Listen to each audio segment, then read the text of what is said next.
Hello student, welcome to Jaggi classes. आज हम पढ़ने वाले हैं electric field intensity due to electric dipole, यानी कि वैद्युत द्विध्रुव के कारण वैद्युत क्षेत्र की तीव्रता निकालना हम सीखेंगे। इसके तीन केस थे। पहला था अक्षीय स्थिति में एट इंडोन पोजिशन, दूसरा था इक्वेटोरियल पोजिशन निरक्षीय स्थिति में, और तीसरा था किसी भी बिंदु पर एट एनी पॉइंट। तो सबसे पहले बात करते हैं कि एट इंडोन पोजिशन, या फिर ये पूछ सकता है एट एक्सियल पोजिशन। तो सबसे पहले ये होता क्या, एक्सियल पोजिशन, इंडोन पोजिशन और इलेक्ट्रिक फील्ड हम निकाल रहे हैं। ध्यान से सुनिएगा, ये आपका कोई चार्ज है माइनस क्यू, और ये इससे कुछ दूरी पर जो दूसरा चार्ज है ये आपका क्या है, प्लस क्यू। ओके, ये इसका सेंटर पॉइंट ओ। ओके, अब हम क्या कर रहे हैं, इस डाइपोल के एक्सियल पॉइंट का मतलब क्या है, अक्षीय स्थिति से क्या मतलब है आपका, अक्षीय स्थिति से मतलब ये है कि इस लाइन में, ये इसके एक्सेस है, इस लाइन में अगर कहीं पर भी निकालना हो तो उसको बोलते हैं हम एक्सियल पोजीशन। मान लिया मैं निकालना चाहता हूं, यहां पर ये पी पॉइंट पर हमने निकालना है, क्या निकालना है, वैद्युत क्षेत्र यानी कि इलेक्ट्रिक फील्ड फाइंड आउट करना है एट पी पॉइंट। तो सबसे पहले ये डाइपोल से कितनी डिस्टेंस पे है, तो डिस्टेंस हम हमेशा सेंटर से मेजर करेंगे। तो ये जो ये डिस्टेंस है डाइपोल इसकी, इस पॉइंट की जहां पर हमें इलेक्ट्रिक फील्ड फाइंड आउट करना है, ये डिस्टेंस है आपकी स्मॉल आर से, इसको क्या कर लेते हैं, मेजर कर लेते हैं। ओके, यानी कि हमने इस डाइपोल से आर डिस्टेंस पर एक्सीय स्थिति में, यानी कि एट एक्सियल पोजीशन या एंड ऑन पोजीशन पर जो है इलेक्ट्रिक फील्ड निकालना है, यानी कि पी पर हमने निकालना है। अब जरा ध्यान से सुनिए, सबसे पहला टॉपिक हमने इलेक्ट्रिक फील्ड का क्या पढ़ा था कि किसी एक पॉइंट से कैसे निकालते हैं, कि एक बिंदु आवेश के कारण खाली एक सिंगल चार्ज उससे कैसे निकालते हैं, तो उसका था 1/4πε0 Q/r², ये था इलेक्ट्रिक फील्ड। अब हमने निकालना है डाइपोल से, ये आपका डाइपोल है। और फिर से बता दूं, ये सेंटर से इधर का जो डिस्टेंस है ये है आपका L, और सेंटर से जो इधर का डिस्टेंस है ये भी है आपका L, यानी कि टोटल डिस्टेंस होगा आपका 2L। ओके, अब हम निकालते हैं, जरा ध्यान से सुनिएगा।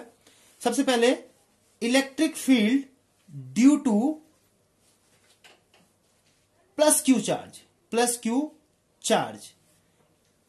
E1 बोल देते हैं इसको, क्या बोल देते हैं हम, E1 बोल देते हैं। ओके, तो E1 निकालते हैं। अब जरा ध्यान से सुनिएगा, इलेक्ट्रिक फील्ड एक सिंगल प्लस चार्ज से कितना होगा, प्लस चार्ज से जो E1 होगा इसकी जो वैल्यू आएगी वो आएगी आपकी 1/4πε0, एक सिंगल चार्ज से जो कि हम पहले पढ़ चुके हैं, 1/4πε0 चार्ज Q अपॉन डिस्टेंस का स्क्वायर। और डिस्टेंस कितना है, इस Q से निकालने, ध्यान से सुनिएगा, प्लस Q से कितना डिस्टेंस है, सेंटर से तो R है, लेकिन जो प्लस Q होगा इसमें से ये L को अगर मैं माइनस कर दूं तो इतना डिस्टेंस है, यानी कि इस पूरे R में से मैं माइनस कर लेता हूं L को, इतनी डिस्टेंस है, R माइनस L का होल स्क्वायर। ये है आपका इलेक्ट्रिक फील्ड E1, यानी कि प्लस Q से जो E होगा। अब यहां पर निकालना है डायरेक्शन भी, भैया वेक्टर क्वांटिटी है E, इलेक्ट्रिक फील्ड क्या है, वेक्टर क्वांटिटी है। अगर वेक्टर क्वांटिटी है, डायरेक्शन दिखाना पड़ेगा। एक चीज बहुत ही ध्यान से सुनिएगा, न्यूमेरिकल बिना इसके नहीं हो सकते हैं, और वो चीज ये है कि जहां पर इलेक्ट्रिक फील्ड निकालना हो जिस पॉइंट पर, वहां पर अपने मन से एज्यूम कर लो एक प्लस Q0, प्लस चार्ज रखा है, टेस्ट चार्ज वहां पर रखा है, और अगर यहां पर प्लस चार्ज रखते हैं तो ये वाला प्लस Q इसको जो है इधर को जो फोर्स लगाएगा, और जो फोर्स का डायरेक्शन होगा वही इलेक्ट्रिक फील्ड का भी डायरेक्शन होगा। ये आपका E1। ओके, अब निकालते हैं दूसरा पॉइंट, दूसरा case, electric field due to minus Q charge. अब माइनस Q चार्ज से इलेक्ट्रिक फील्ड हमको बोलते हैं E2 बोल देते हैं। ओके, E2 कितना होगा, माइनस Q से कितना होगा, कैसे निकालेंगे, यानी कि इसके लिए भी होगा, एक सिंगल चार्ज है माइनस Q, बाकी सब भूल जाओ, माइनस Q से यहां पर निकालना है, तो कितना होगा 1/4πε0 चार्ज माइनस Q, माइनस नहीं, साइन नहीं रखोगे, वेक्टर क्वांटिटी है, सिर्फ डायरेक्शन लेंगे। कभी भी आपको जो भी यहां इलेक्ट्रोस्टैटिक्स पढ़े या मैग्नेटिक फील्ड पढ़े हम, वहां पर जो भी वेक्टर क्वांटिटी होगी वहां पर प्लस माइनस का साइन नहीं आएगा, वहां पर आएगा डायरेक्शन। तो 1/4πε0 Q अपॉन डिस्टेंस का स्क्वायर। अब माइनस Q ये है, यहां से यहां पर निकालना है, इन दोनों के बीच का डिस्टेंस कितना है, सेंटर से ये R है, और इसमें ये वाला डिस्टेंस जो कि L है इसको और ऐड कर लो, यानी कि आपका आएगा R प्लस L का होल स्क्वायर। Got it. तो ये इलेक्ट्रिक फील्ड है। अब इसकी डायरेक्शन कहां को होगी, फिर से बताता हूं, यहां पर निकालना है, माइनस Q से हम निकाल रहे हैं, ये यहां पर टेस्ट चार्ज, मान लो अपने मन में, मान लो कि यहां पर एक प्लस चार्ज रखा है, टेस्ट चार्ज हमेशा पॉजिटिव होता है, तो ये माइनस इस प्लस को क्या करेगा, अपनी ओर को अट्रैक्ट करेगा, यहां को डायरेक्शन में फोर्स लगेगा, और जहां को फोर्स लगेगा यही डायरेक्शन होगी आपकी इलेक्ट्रिक फील्ड की, यानी कि जो E2 का डायरेक्शन है वो कहां होगा, towards the minus Q charge. अब इस पॉइंट पर दो फील्ड है भैया, एक माइनस है एक प्लस है।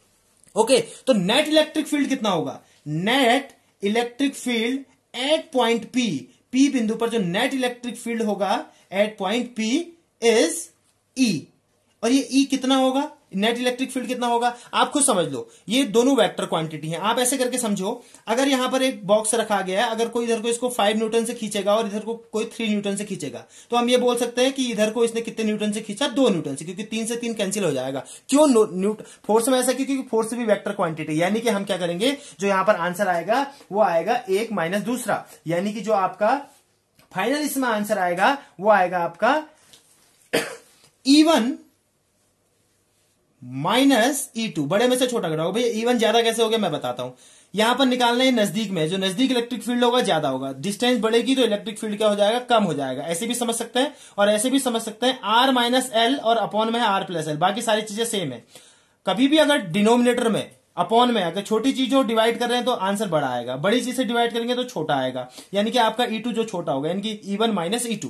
अब यहां पर इलेक्ट्रिक फील्ड को हम क्या लिख लेते हैं, E इक्वल टू क्या करते हैं, E1 की वैल्यू कितनी है 1 upon 4 pi epsilon not Q upon R minus L का होल स्क्वायर, फिर माइनस E2 कितना है 1 upon 4 pi epsilon not Q upon distance R plus L का होल स्क्वायर। इसमें से आपका कॉमन क्या हुआ, कॉमन हुआ आपका 1 अपॉन 4 पाई एप्सिलॉन, ये भी कॉमन है और इस Q को भी क्या बोल लो, कॉमन बोल लो। तो अब जो बचा रिमेन R माइनस एल का होल स्क्वायर और माइनस R प्लस एल का whole square. Okay, now taking LCM, जो एलसीएम जाएगा वो जाएगा R माइनस एल का square and R plus L का स्क्वायर। एलसीएम लेंगे, इससे कटेगा, यानी कि 1 से इसको इंटू करेंगे, यानी कि R प्लस एल का whole square minus as it is रहेगा, इससे ये कैंसिल, डिवाइड किया 1 टाइम, तो ये इससे डिवाइड, सॉरी इतने टाइम जाएगा, यानी कि इसका जो होगा 1 में इंटू होगा, यानी कि यहां पर आएगा R माइनस एल का होल स्क्वायर और बाहर क्या था Q upon 4 pi epsilon naught. Now अब जरा ध्यान से देखिएगा, Q upon 4 pi epsilon as it is रख देता हूं और ऊपर क्या a प्लस बी का होल स्क्वायर, क्या करेंगे a square plus B square plus 2ab, और ये माइनस साइन यहां पर है, ब्रैकेट लगाना पड़ेगा। फिर से a माइनस बी का होल स्क्वायर है, इसको कैसे करेंगे, ये करेंगे आप a square plus B square minus 2ab। Okay, upon में है a minus B into a plus B, square square है, स्क्वायर को ओवरऑल बाहर कर दो, स्क्वायर को a plus B, a minus B का फॉर्मूला क्या होता है a square minus B square, और ये ओवरऑल स्क्वायर के एज इट इज रहेगा। अब अगर आप ध्यान से देखो, E इक्वल टू कितना आएगा Q upon 4 pi epsilon naught, ध्यान से देखिएगा, R square plus L square plus 2RL, minus sign अंदर जाएगा तो माइनस का R स्क्वायर माइनस का L स्क्वायर और माइनस 2RL को कर देगा प्लस 2RL। ओके, और अपॉन में होगा R square minus L square का होल स्क्वायर। अब minus R square plus R square आपस में कैंसिल आउट हो जाएंगे, 2RL and 2RL, what, this is your 4RL, Q upon 4 pi epsilon not, यहां पर हो जाएगा आपका 4RL upon R square minus L square का होल स्क्वायर। अब अगर आपको पता हो तो डायपोल मूवमेंट हमने अभी कुछ टाइम पहले पढ़ा था पिछले लेक्चर में, तो P इक्वल टू कितना था 2QL, तो इस 4 को लिख लेते हैं 2 इंटू 2, Q और L ये है, यानी कि 2 इसमें एक्स्ट्रा बचाएगा और R एक्स्ट्रा बच जाएगा, तो यानी कि इलेक्ट्रिक फील्ड कितना हो जाएगा 2QL की जगह, इसमें 4 को 2 इंटू 2 मान लो, तो 2QL की जगह कितना आ जाएगा आपका P आ जाएगा, और यहां पर हो जाएगा आपका P और 2PR upon R square minus L square और 1 अपॉन 4 पाई एप्सिलॉन नॉट, ऐसे ही बचेगा 4 पाई एप्सिलॉन नॉट।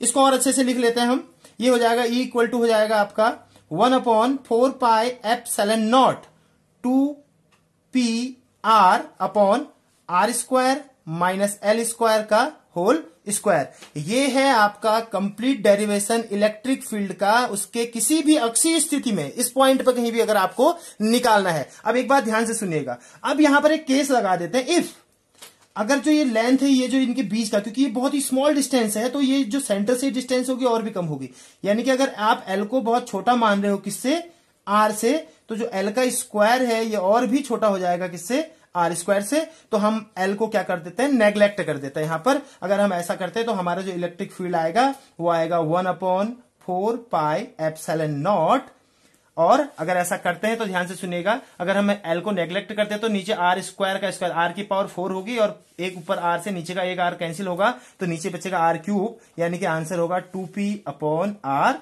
क्यूब। ये है आपका conditional answer, electric field eight axial position of an electric dipole, किसी वैद्युत द्विध्रुव की अक्षीय स्थिति पे वैद्युत क्षेत्र की तीव्रता। आपको मेरे ख्याल से इतना पूरा प्रॉपर समझ में आ गया होगा, और जो इसका डायरेक्शन होगा वो डायरेक्शन क्या होगा, along the axis of the dipole, ये axis along the axis of the dipole, negative charge to positive charge, यानी कि negative charge to positive charge किसकी दिशा होगी, जो हमने निकाला है, यानी कि इलेक्ट्रिक फील्ड की। ये इलेक्ट्रिक फील्ड है, इसके डायरेक्शन है, और इसका यूनिट आपको पहले से पता है, इसका यूनिट होता है न्यूटन पर कूलम। इसका जो यूनिट है, this is the complete derivation of electric field intensity due to an electric dipole at end on position और axial position. Please like, share and subscribe. Thank you very much.